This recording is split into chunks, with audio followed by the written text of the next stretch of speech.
मोहतरम असातिज़ा किराम अस्सलाम वालेकुम। मैं हूँ मुस्लिम मुख्तार, सुमैन पब्लिशर्स की जानिब से, और आज की इस वीडियो में हम बात करेंगे सफ़ा नंबर 103 और सफ़ा नंबर 104 की, जो कि नॉलेज फील्ड उर्दू सीरीज़ में मौजूद है। ये देखिए, यह है सफ़ा नंबर 103।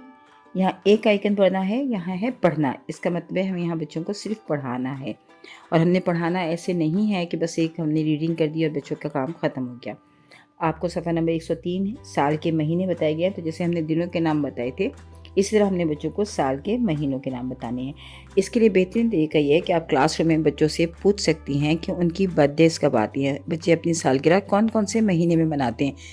इस तरह आपकी क्लास में जब बच्चे अपनी अपनी बर्थडे की का मंथ और डेट बताना शुरू करेंगे, तो एक्चुअली वो कैलेंडर को डिस्क्राइब कर रहे हैं, वो कैलेंडर के बारे में बता रहे हैं। तो अब आप बच्चों को बताइए कि जिस तरह किसी की बर्थडे मार्च में आती है, किसी की जनवरी में आती है, किसी की अप्रैल में आती है, तो ये सब साल के महीने हैं। ये एक साल के 12 महीने हैं।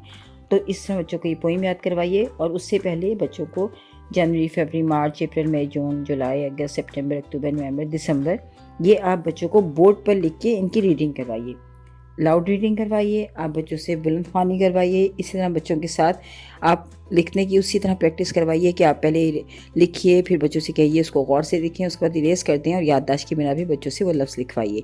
इस तरह बच्चों की सुन देख कर याददाश्त की बिना पर उसको लिखने की जो एक प्रैक्टिस है, उससे बच्चों को एक तो उनकी याददाश्त बेहतर होगी, दूसरे उनकी एक फोकस, अटेंशन जिसको हम कहते हैं, हम जिसको इन्हमाक और तवज्जो कहते हैं, वो जो है वो उनकी बहुत बेहतर होती है। और अपने काम को रिव्यू करने का, अपने काम के मुतालिक उसको देखने का और उसकी तस्हीह करने की जो महारत है, वो बहुत ज़्यादा इम्पॉर्टेंट है और वो बच्चों में पैदा होती है। उसके बाद आप ये जब महीनों के नाम लिखवा लें और बच्चे इस तरह से लिख लें, तो फिर आप ये नज़म जो दी गई है इसको याद करवा सकते हैं कि 12 महीनों का एक साल, आओ सुनाएं उनका हाल। जनवरी, फरवरी और मार्च, सर्दी और बहार का राज। अप्रैल, मई और जून, जुलाई, गर्मी क्या सौगातें लाई। अगस्त, सितंबर और अक्टूबर, आओ सुनाएं उनका हाल। बरसी बारिश, बादल गुड़गुड़, नवंबर, दिसंबर आखिर में आए, और नए साल की नवीद लाए। तो बच्चों को ये छोटी सी नज़म है, ये आप बच्चों को याद करवाइए, जिसमें सारे के सारे महीनों के नाम मौजूद हैं। उसके बाद सफ़ा नंबर 104 पर इसकी मशक दी गई है, सरगर्मी है। ऊपर 2 आइकन्स हैं कि दायरा लगाएं और लिखना।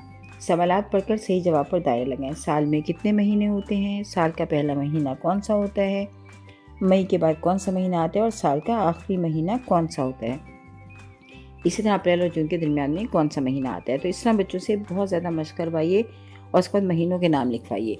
और डेली बेसिस पे रोज़मर्रा मामूलात में आप बच्चों से डेट पूछिए कि आज क्या तारीख़ है, आज कौन सा महीना है, और साल फिर कौन सा है।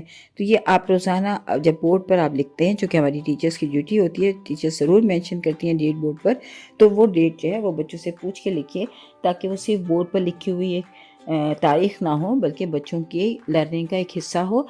बच्चों ने खुद आपको बताई हो कि आज क्या तारीख़ है, कौन सा महीना है और कौन सा साल है। तो इस तरह से बच्चों को ये रोज़मर्रा जब वो प्रैक्टिस करेंगे, तो उनको इसके हवाले से जो उनका कॉन्सेप्ट है, उनका जो तस्वुर है, उन पर वाज़ेह हो जाएगा। शुक्रिया।